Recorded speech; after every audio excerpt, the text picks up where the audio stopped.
What is up, everyone? Welcome to another edition of the Superdraft Breakdown Show. I really need to get a better name for this. Doesn't matter. What's in a name? You know what I'm saying?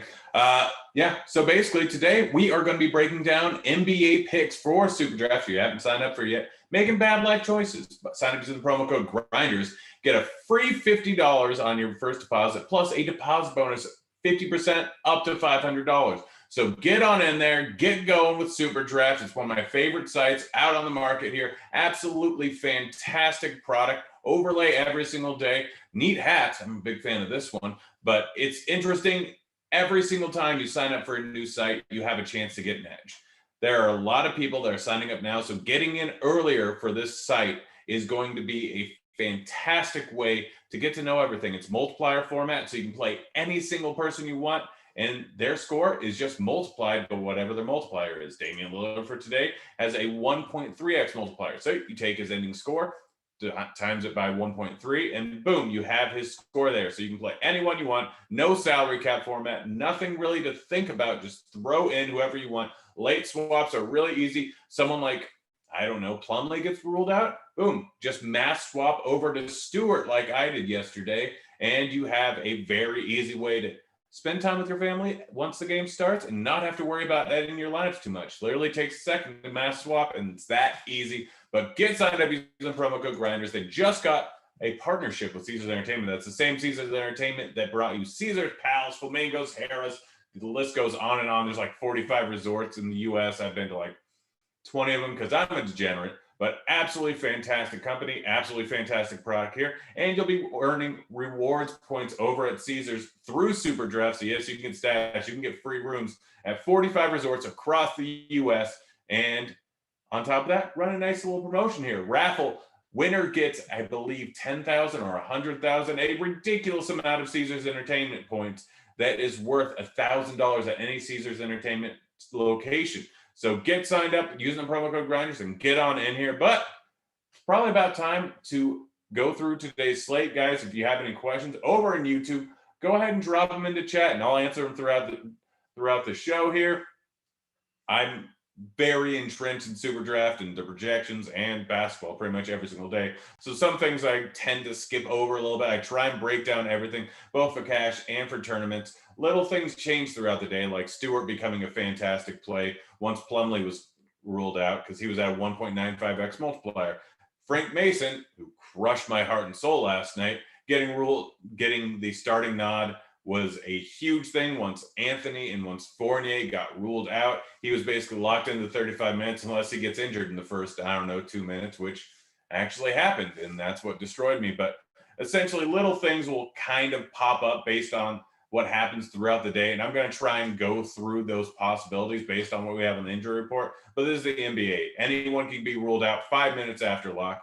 Anyone can be ruled out at given time for no apparent reason because the NBA likes to crush us DFS players' souls on a very consistent basis. But we keep coming back. We keep playing more. There's always an edge to be had. And just know, in most of those scenarios, you're not alone. Hero being ruled out yesterday, you weren't alone if you played him because a lot of people felt that way.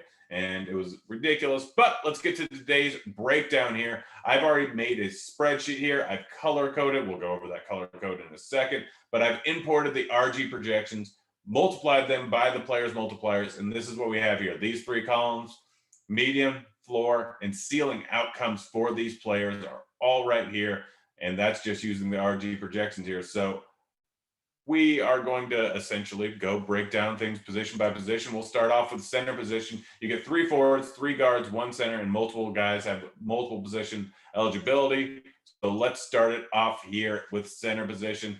Vooch is at a 1.2x multiplier.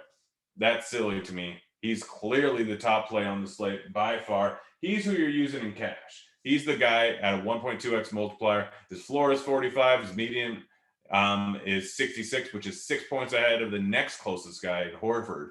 But blue here on my spreadsheet made it real simple. That's what you're looking for cash. That's core plays over in GPP, likely to be highly owned. So it's always fine to pivot off, but you can't pivot off too many because chances of one of them not hitting is kind of kind of tough. So like we see his floor, median, and ceiling projections all real close. If you want to play him in tournaments, my suggestion going up against Sacramento, he is going to be more of a play if you're bringing it back with Fox, if you're bringing it back with Halliburton, if you're bringing it back with Buddy Hyde, if you're bringing it back with Holmes, any one of these guys that are over on Sacramento, they're decent plays because Orlando is decimated right now. Like they just brought out the injury report. Mason is now out. MCW is playing, but he's not a really big usage guy. He's not great. He's probably in play for tournaments. I'm going to wait and see where RG projections go. And that's kind of going to guide me a little bit. But right now, like Orlando's in rough shape. They could easily end up losing and getting completely blown out on a second end of back-to-back, even versus Sacramento. So if you're playing Vooch in tournaments, my plan is to kind of run it back with another guy over on Sacramento, where I'm just planning on the game staying close. There's so many good multipliers over on Sacramento for tournaments that's where I'm generally using Vooch in tournaments. Now, after that, we have the tournament guys. Horford, if this game stays close, could absolutely crush. Like 1.65x multiplier, clearly too low. He can put up 45 points in a game. We see a ceiling projection of 74.5. Honestly, that might be a little low. I think that he has a higher ceiling than that. That's kind of putting in the blowout. But if he plays 35 minutes, if this game stays close, he can crush here. Cantor really hasn't done a ton recently, but he is a guy that can go nuts in any given game. Huge multiplier at 1.65x. As you can see, he's ceiling the highest on the slate of any center. He's a guy that you can definitely look at for tournaments. Match versus Jared Allen or against Drummond is not tough. Should be in there for most of the game because they need him for that size. They need him for that rebounding. They need him all around, and all they really got is Giles behind him. So game stays close. He's probably in for 35 minutes, 30 minutes, and he can crush his value tag. Joker, not a guy that I have highlighted, and there's a reason for that. The reason is he's a 1x multiplier. So however many points he ends up getting is how many points he ends up getting over on Superdraft. 1x multiplier, generally guys that want to stay away from. Yes, he can end up with a 70-point outing. Yes, he can get you 60 points, which is better than a lot of these guys. But in tournaments, something I'm likely to avoid unless I'm bringing it back with Horford and Basley or Horford and Diallo or Horford and Dort. Like these guys that are very much in play on the OKC side that probably need to be in the game for the entire time. Yes, they have very few guys, but they're probably not getting 40 minutes of run if this game is a complete and total blowout, which is definitely a distinct possibility. So Joker, likely a guy I'll avoid unless I'm doing a full-on game stack, hoping this stays close or hoping at the possibility of overtime. So he's not really on my list. Porzingis, high enough multiplier where he can get you there. Like he has a pretty high ceiling. It's a good matchup versus New Orleans, and he has a 1.4x multiplier. I think that he's in play. You can play him at forward or you can play him at center. Either way. Davis I have here in red. He's questionable. So the guys that are in red text are the guys that you can use kind of based on the availability of other guys or guys that are currently questionable. Davis is currently questionable. Decent multiplier at 1.2. Definitely think he's in play for tournaments if he ends up playing. If he's ruled out, then it'd be a big bump for guys like Kuzma, guys like LeBron. But as of right now, don't know what I'm doing with him because we don't know if he's playing. Currently got a few questions in chat. Will there be ownership projections available for Superdraft? Honestly, not sure when we're going to have that up. It's tough. Like, it's super tough to do ownership for Superdraft. Generally, like, I can tell you right now, Vooch is probably going to be owned 65% tonight. Like, based off of playing that, you can kind of see based on the meeting projections when it's 6 point higher than the next closest guy, he's going to come in at huge ownership. The only reason he may not is if some other value opens up, which we kind of have with Stewart here, but you can play him both at forward and center. So Plumlee got ruled out. Stewart is a guy that I will be using a decent amount of. He played 30 minutes last night. The guy gets it done while he's on the floor. And so he's a guy that can crush at a 1.95x multiplier. If you don't know what Superdraft does for the point system, it's basically a mix between FanDuel and DraftKings. So points, 3-pointers, rebounds, assists, double-double bonus, triple-double bonus are all the exact same as DraftKings. Blocks, steals, and turnovers, all the exact same as FanDuel. So 3 points for a block or steal, you get a guy at a 2x multiplier or a 1.95x multiplier, and you're essentially getting 6 points for every block or steal. A guy that can get it done a few times, which Stewart can, get 4 or 5, that immediately 4 is worth 24 points now. 5 is worth 30 points. So you get a huge ceiling just based on those little volatile stats there over on Superdraft. So it's always, even though he has a 52 median outcome and only 76 ceiling, that's his 80th percent outcome. His 90th percent outcome is probably 85, and his 100% outcome with blocks and steals being worth what they are, and the possibility of him getting a few extra ones is just through the roof. So Stewart's definitely a guy I'm going to be using, probably more at the forward position because center's a little bit deeper. And I want to use guys like Valanciunas, who can put up a 20-20 game at any given time. Match versus Lakers, they're really, really hindered right now. A lot of injuries.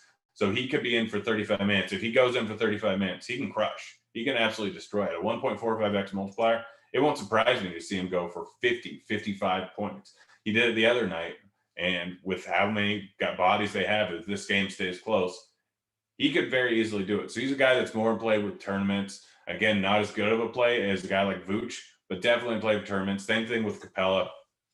Had a rough night the other night, but that was mostly the match versus Porzingis. He was getting destroyed. He got in foul trouble, so they yanked him out.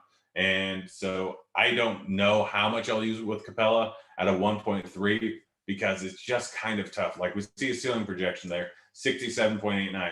They've been limiting him to 30 minutes. Like Collins has been playing well. They've been doing different rotations. I know the matchup versus San Antonio and Podol being out there just makes it a little bit tough for them not to play him a bunch of minutes, but they're doing weird things right now. We're not getting the same 35, 37 minutes that we were just a few weeks ago, where we were seeing him go for 55, 60 fantasy points. It's going to be tough for him to get there. I think I will have a few shots of him, predominantly in San Antonio stacks, but as we'll get to when we get to guards and forwards, the San Antonio multipliers aren't great. And we have Podol down here at 1.75. Can crush that one, can go for 40 points, but the likelihood, and with how good all these other players are, likely a guy that I'm going to stay away. Like you have to look at it on a day-to-day basis, see where all the multipliers are at, and that's kind of what you end up going off of. But let's move on over to forwards here. As you can see, have a lot of forwards here just marked up in blue. We have multiple guys at shooting guard and small forward eligibility, or power forward and center eligibility. These are going to be some of your core guys. So Tatum, not the best matchup in the world, not the worst matchup in the world versus Detroit. Distinct possibility of a blowout. I think the spread last night, it was 12 points. It could be about the same. Like this is tough on the second minute back-to-back without Plumlee. Like Tatum and Brown both are very much in play for tournaments, very much in play for cash. But I just worry a little bit about the blowout, but these multipliers are so high. I prefer Tatum to Brown, but with Kemba being ruled out already, with the injuries that are going on there, it's just tough to avoid them. And so if you want to avoid them for tournaments, there's other pivots off them. Levine, or if you want to avoid them for cash, there's other pivots off them. Levine is a decent one. We got Middleton, we got Kawhi, we got Horford, all fantastic plays. Middleton, without Drew there, has had a massive increase in his assist rate, massive increase in usage, and should crush at a huge multiplier of 1.45, giving you a fantastic floor, fantastic median, fantastic ceiling. Great play here. Same thing with Kawhi without Paul George in there. Should absolutely smash. 1.25x multiplier, clearly too high. After that, we get to some interesting plays. Giannis, Luka, probably fading. Can Giannis go for 75? Yes, it's Giannis. He's at 1.405x multiplier. Adding that little 05 helps a little bit, but realistically, I'm only throwing him in if I'm throwing Mitchell and Gobert in on the other side, or Mitchell and Ingles, or Mitchell and Bogdanovich. There's multiple guys that you can use in that Utah game, which gives me a little bit of a feel for Giannis, just in game stacks, hoping that it stays close, hoping that they get a full complement of minutes, hoping that they possibly go to overtime. I don't think it's the worst idea in the world, but Giannis is not someone that's really in my core. Jeremy Grant going up against Boston, massive 1.5x multiplier, little volatile, but he offers you a huge ceiling. He can have those games where he puts up 20 shot attempts. Second in the back scares me, but he's a guy that's definitely in play. Ingram, 1.4x multiplier, decent. His ceiling's right around 55, so that means the ceiling is right around 83 or 73, 80. Like in a good matchup versus Dallas, one of the worst defensive teams in the league, can really crush here. Not one of my core plays, but definitely in play for tournaments. I went with Kristaps. Talked about LeBron. If Davis is out, LeBron can get you 70 fantasy points at a 1.1x multiplier. Definitely a guy that's in play. Zion, a little bit too low of a multiplier. Probably not using a ton of him in tournaments. John Collins, Anthony Davis. Already talked about Isaiah Stewart. Kyle Anderson could get a ton of run. I don't have him as a core guy for my tournaments, but definitely a guy that I'm not going to talk you out of. And then we get into the little deeper field ones like Kenrich could play 40 minutes. Again, a guy that I'm throwing in if I'm using Joker on the other side, or I could just throw him in alone because even in a blowout, I could see Kenrich Williams getting around 40 points of run or 40 minutes of run at a 2x multiplier. Just the volatility when you have a 2x multiplier. One steal, two steals that get taken away or given to him instead. And boom, that's an extra 12 points because of the multiplier. So he's a guy that's in play. Ingles without Conley in there, they run him at the point for a decent amount. He shoots, he can get hot from behind the arc, which every single three-pointer is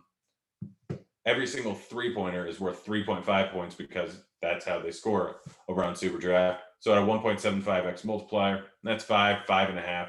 So it gives you some decent upside. Jackson, who can get some run off the bench or run at the end of the game if it's a blowout, or even if it stays close and he's just hot. 1.8x multiplier, he gets hot shooting, he can crush. Bogdanovich, been putting up 40 points recently, 1.6x multiplier, definitely some upside there. Herder, Atlanta still has some guys out, he can get hot shooting. Basley, Gary Trent, same situation here. So there are a decent amount of tournament options. Guys like DeRozan, who's at a 1.3x multiplier. Can he go for 50? Yes. Is he likely to? No. That's just too low of a multiplier, not giving you a huge amount of upside.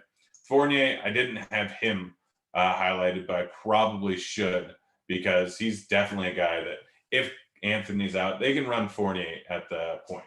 Like Fournier at the point, gives him a massive assist up shoot. He'll be shooting more in all likelihood. They just don't have a ton of guys, don't have a ton of bodies, don't have a ton of good players. Like it's Ross, it's Fournier, and it's Vooch. They're essentially the guys that are going to keep all the usage because Anthony might be out. Gordon's already out. So Fournier definitely offers you some upside at 1.6x multiplier. Barnes, Holmes, like long shot tournament options at their multipliers.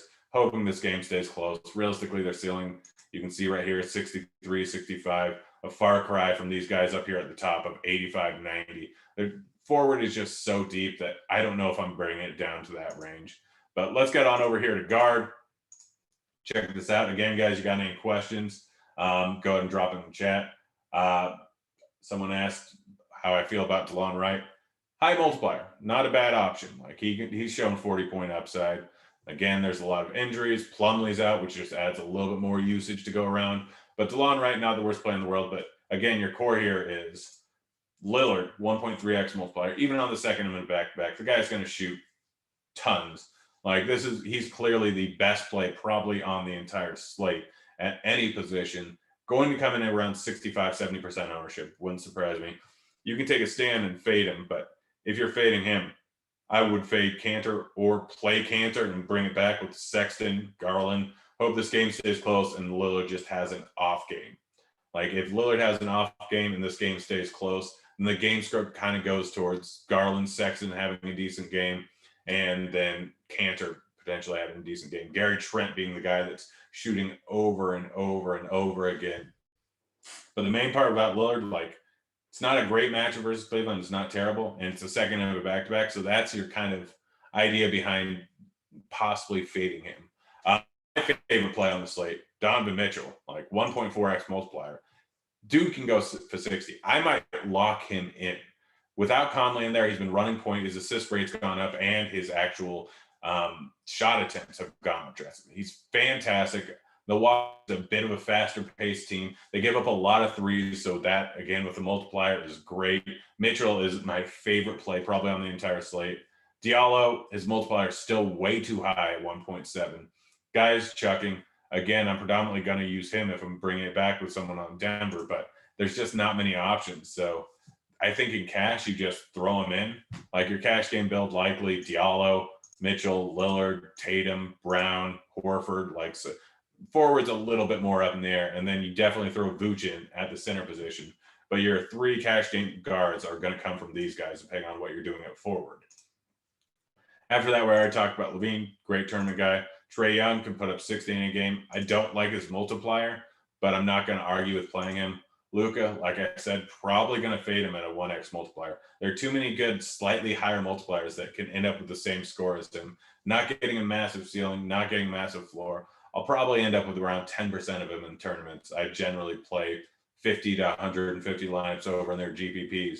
But Luka, not a guy that I'm going out of my way. And he'll be a guy that I end up stacking with Porzingis and with Zion or Lonzo or Ingram over on the other side, hoping this game stays close or goes to overtime. After that, we got guys like De'Aaron Fox, I think is a fantastic here. 1.3x multiplier. Can he outscore Mitchell and Lillard? Absolutely. We've seen De'Aaron Fox go for 70 points. So with a multiplier here, matchup versus Orlando, been terrible versus the one all season long, giving up tons of shots to the one all season long, likely without Anthony, may have MCW, likely without Fournier. Like any number of things can happen with the injury report where he's just getting a fantastic defensive matchup and a fairly fast-paced game.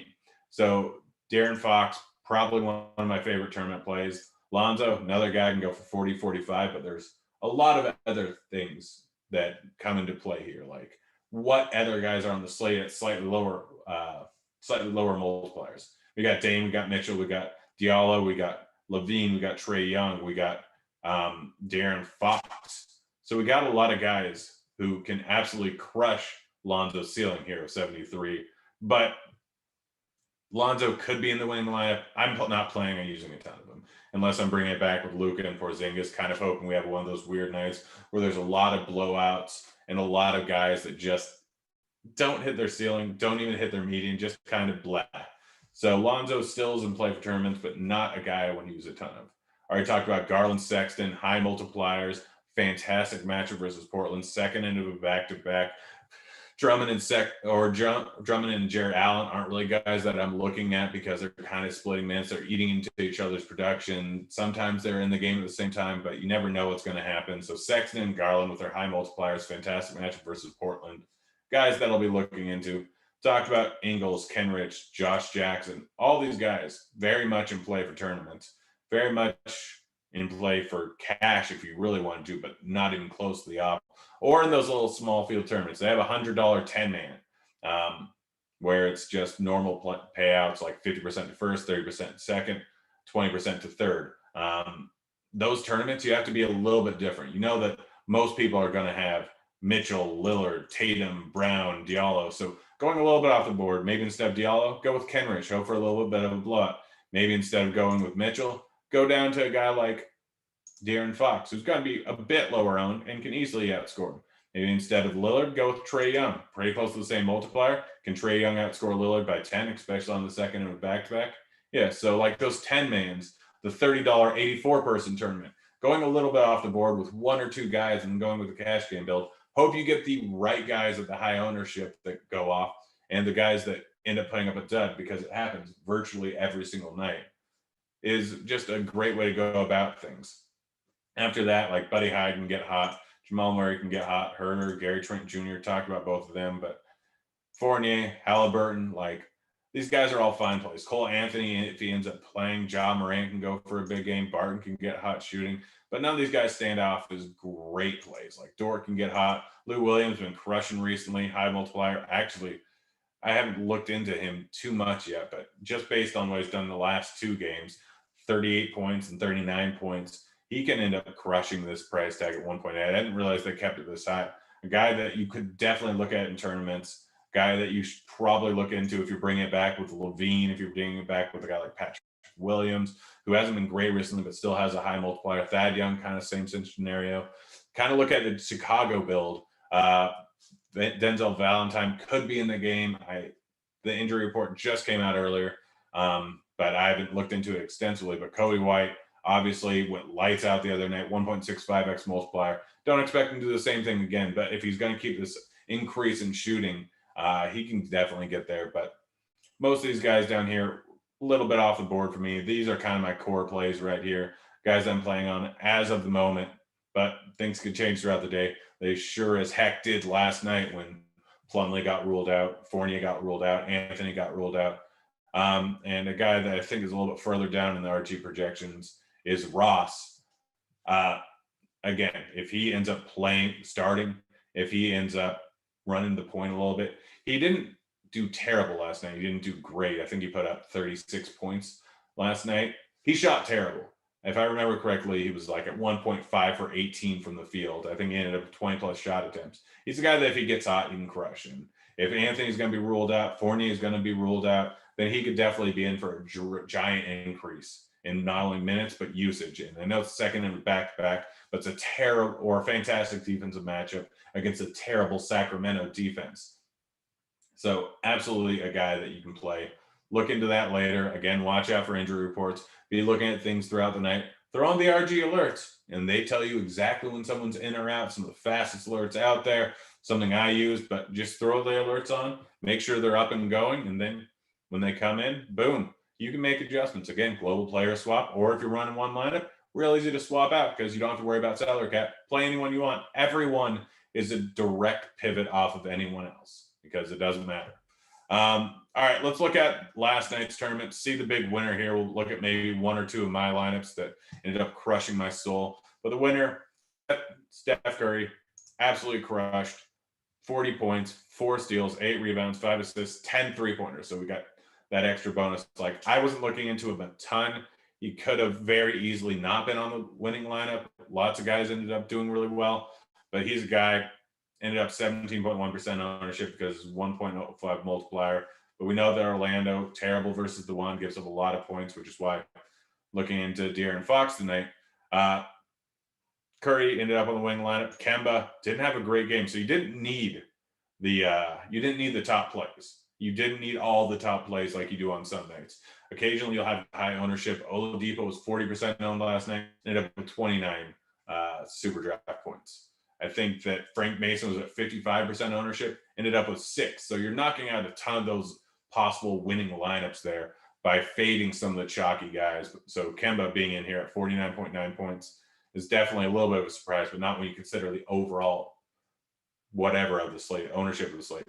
Lillard ended up at 54.2%, 1.15x multiplier. Obviously, it's way higher tonight. He had a little bit of a rough game last night, but 55 points, good enough to get him there. The main thing is he nailed the forwards and he nailed the center. So the center, Boogie, 1.7x multiplier. Came into a real hot start, definitely fizzled out at the end. Don't know if he even got run in the fourth, but he was a guy that you kind of needed, or you needed Stewart down there. But these three forwards had absolutely fantastic night. I had a ton of ownership in them, but I had too many landmines in most of my lineup. So we'll just go ahead and filter some of my entries. This was my top one here, the one I was rooting for. Let's see as soon as it pops up.